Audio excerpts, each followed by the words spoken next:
So strategy number 2 is they quote the verses of the Quran and the Islamic scriptures out of context. Third strategy is think about Islam, which are alien to Islam. It does not exist. Tarsiimoon sadaffaan waan islaamummaa keessatti hin beekamne islaamummaa walitti hidhuun haa ta'udha. Fakkeenyaaf namoonni islaamummaa qeeqan hedduun islaamummaan amantii saayinsiiti miti jaa.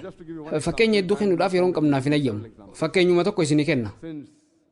Lammii Baangilaadesh tan taate barreessituun Tasliimaa Nasriin jedhamtu waan wal mormisiisaa ta'e tokko barreessitee turte. She says that the Quran mentions that the sun Quraanni aduun lafarra naannoofti jee barsiisa. Quraana duubatti hafaa kan hordofaa akkamitti dura deemuu dandeenyaa jettee barreessite. Namni quraana keessaa dubbiin aduun lafarra naannootti juunatti mul'isuu danda'u akka dhufee naan mormuun fedha.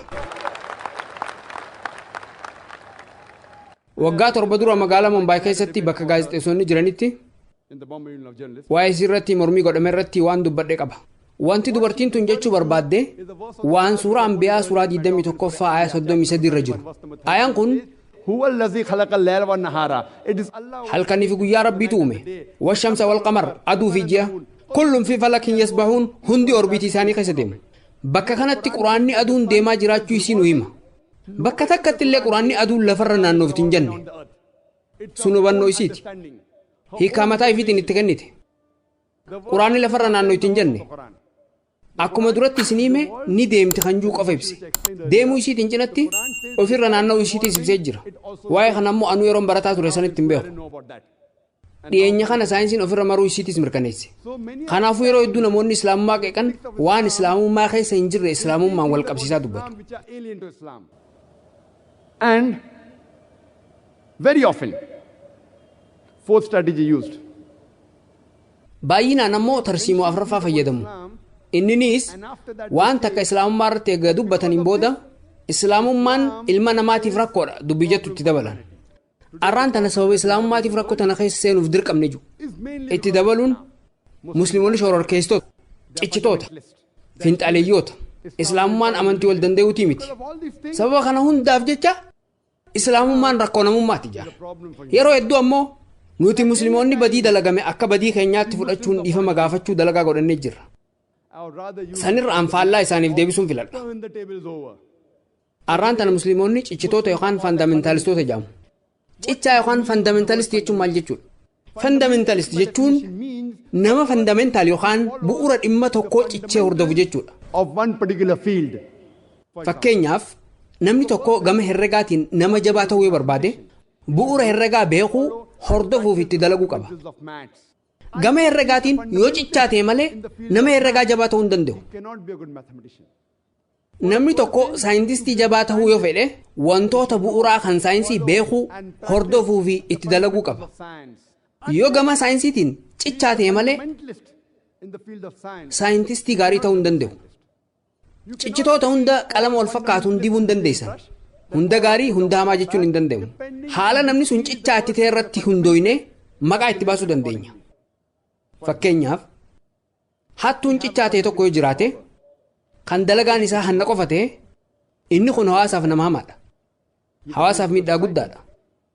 Gama biraatiin ammoo doktora cichaa ta'e yoo qabaanne kan lubbuu namoota hedduu baraaru kun hawaasaaf bu'aa guddaadha. Ciccitoota hunda qalama takkaan dibuun hin danda'amu. Hunda gaarii hunda hamaa jechuun hin danda'amu. Gama kamiin namni sun cichaa akka ta'e egaa adda baafanneen booda nama sanitti maqaa baasuu dandeenya. Gama kiyya wayitaan deebi'u ammoo ani muslima fandaamentaalistii yookaan cichaadha. Akkasumas muslima cichaa ta'uu kiyyatti niin boona.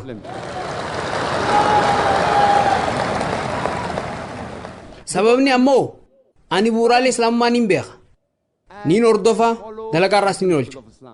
Bu'uurri islaamummaa tokkolleen barsiisni islaamummaa kan bu'uuraa tokkolleen kan mirga namummaa guututti miidhu hin jiru. Which is against humanity as a whole. Tarii bu'uuraaleen muraasni kan namoonni musliman ta'in mirga namummaa miidha jaanii yaadan jiraachuu mala. Haa ta'u malee loojikii waan san duubaan jiru isaanii ibsine barsiisni islaamummaa tokkolleen kan ilma namaa miidhu akka hin jirre ni hubatu. A single human being namni sammuu fayyaa qabu qabxii takkallee kan ilma namaa miidhu islaamummaa keessaa baasuu hin danda'u.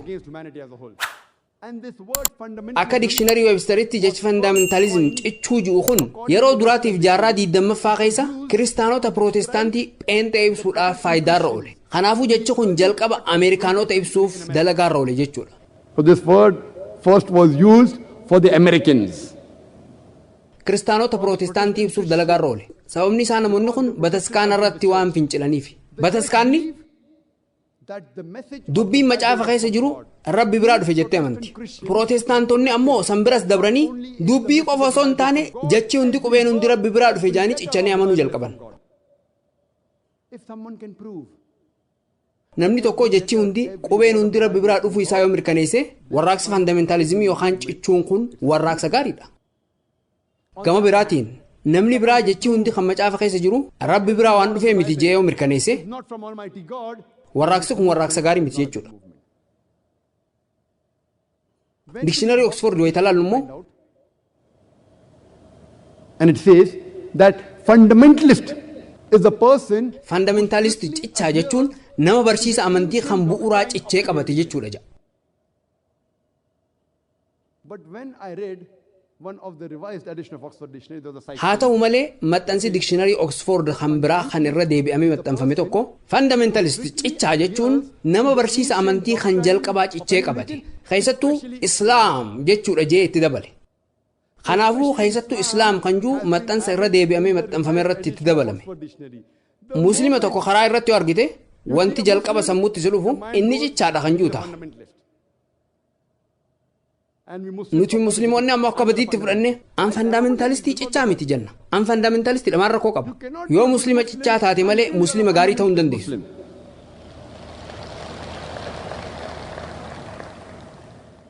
Miidiyaan Musliimoonni haalaan jajjabeessitoota jaanii maqaa itti baasan. Eeyyeen an haalaan namaaf tola oolaadha. Haalaan nama jaalataadha. Haalaan gara laafaadha. Haalaan amanamaadha. Haalaan nama haqaati. I'm extremely just. What's wrong in being extremely kind? Haalaan tolaa ta'uun, haalaan nama jaalachuun, haalaan gara laafuun, haalaan amanamaa ta'uun maal rakkoo qaba? Walakkaan amanamaa ta'uun hin danda'amu. Yoo si fayyade amanamaa taate yeroo siif hin taanetti ammoo amanamaa ta'uu dhabuu hin dandeessu. Akka Quraanaatti ilma namaatiif haalaan gara laafaa ta'uu qabda. Haalaan namatti tola ooluu qabda.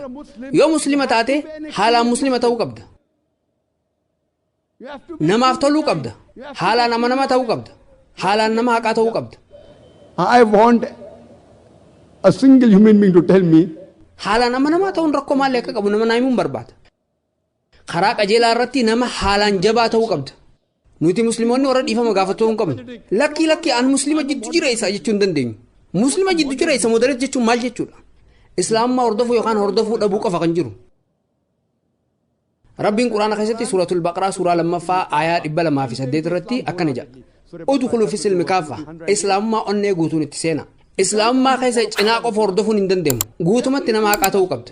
Guutumatti amanamaa ta'uu qabda. Haalaan amanamaa ta'uu qabda. If every human being becomes Muslimni hundi osoo fundamentalisti cichaa ta'e barsiisa bu'uuraa kan islaamummaa hordofe rakkinni namummaadhaan ni furama. Muslimni hundi osoo haalaan muslima ta'e, haalaan gaarii ta'e, haalaan nama jaalataa ta'e, haalaan amanamaa ta'e, haalaan nama haqaa ta'e rakkoon namummaadhaan ni furama. Arraan tana muslimootaaf maqaan musliimoonni shororkeessitoota jedhamu kennamee jira. Yeroo hedduu maqaan garagaraa lama namoota dalagaa tokko dalaganiif kennamee jira. Fakkeenyaaf waggaa 60 dura, waggaa 70 dura wayita Biriteen Indiyaa bulchaa turte sanitti lammiileen Indiyaa kan bilisummaa Indiyaatiif falmatan hedduutu ture. Lammiileen Indiyaa kunniin mootummaa Biriteeniin shororkeessitoota jedhamaa waamaman. Haa ta'u malee namoonnummaan kunniin dalaguma isaan dalagan kanaaf nuti lammiileen Indiyaa qabsaa'ota bilisummaa sabboontota biyyaa jechaa isaan waamna. Ummatuma tokko dalaguma tokko dalagan garuu maqaa garagaraa lama qabu. Waan mootummaan Biriteen jedhu fudhachuun Biriteen Indiyaa bulchuu mirga qabdii kan jettan yoo taate lammiilee Indiyaa kanneen shororkeessitoota jettanii waamtu. Haa ta'u malee yaada uummata Indiyaa yoo kan deeggartan ta'e Biriteen gara Indiyaa dalagaaf dhufte malee biyya bulchuu mirga hin qabdu hajuu yoo ka deeggartanii lammiilee Indiyaa kanneen qabsaa'ota bilisummaa sabboontota biyyaa jettanii waamtu. Namootuma tokko dalagaan isaaniitis takkuma maqaa garagaraa lama qabu. Fakkeenyota akkana hedduu seenaa keessa argachuu dandeenya. bara 1775 yeroo warraaqsa Ameerikaatti yeroo Biriteen Ameerikaa koloneeffattee turtetti lammiileen Ameerikaa hedduun kan bilisummaa Ameerikaatiif falmachaa turan ni jiru. There were many Americans who were fighting for the freedom.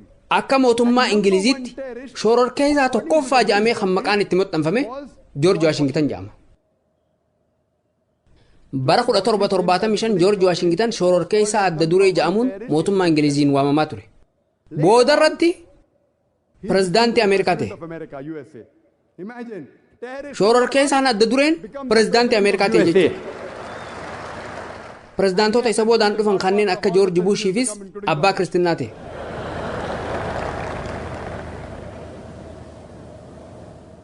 Waa'ee George Bush irratti waan naasee dhaggeeffachuu yoo feetan kaaseta xiyya kan shororkeessummaa fi jihaada jiru daawwadha. Fakkeenyota akkanaa hedduu argachuu dandeenya. Afrikaan kibbaa bilisoomuu isiitiin dura mootummaa apartaayidii adiitiin bulaa turte. Mootummaan apartaayidii adiin kun Neelsan Maandeellaa iddoo Laroobiin jedhamu irratti waggoota 25 olii fide. Mootummaan kun Maandeellaadhaan shororkeessaa adda duree ja'a waama. Booda irratti eegoo mootummaan apartaayidii Afrikaa kibbaa keessaa ari'ameen booda mootummaan haarayni aangoo qabatee Neelsan Maandeellaa irraa hiike. Maandeellaanis booda irratti badhaasa Noobeelii kan nagaya argate. Xiinxalaa lala shororkeessaan adda dureen badhaasa Noobeelii nagaya argate. Badhaasni kun waan inni dura nama hamaa ta'ee booda irratti nama gaarii ta'eef miti kan isaaf kenname. Namoota hedduu ajjeesee achi booda ammoo nama gaarii waan ta'eef badhaasa hin arganne. Dalaguma wal fakkaataa shororkeessaa adda duree jaamee itti waamameef badhaasa Noobeelii kan nagayaa badhaafame. Kanaafuu wanti har'a hubachuu dandeenyu wanti cuftee harka miidiyaa jiraachuusaati. Namni aangoo irra jiru maqaa yoo namaaf moggaase maqaan sun nama sanitti maxxanee hafa. Dhugaa ta'uu fi soba ta'uun sun waan booda dhufu. Namoonni aangoo irra jiran namoonni miidiyaalee to'atan suuraan isaa waa'ee nama sanii kaasan maqaan nama sanii kennan nama sanirratti maxxanee hafa. Kanaafuu maqaa kennuun duratti namni sun maaliif qabsaa'aa jira kan jiru adda baafachuun barbaachisaadha. Achi booda maqaa itti moggaasna. Quraanni suuratul Maa'idaa suuraa 5:32 irratti ifatti waan dubbate qaba.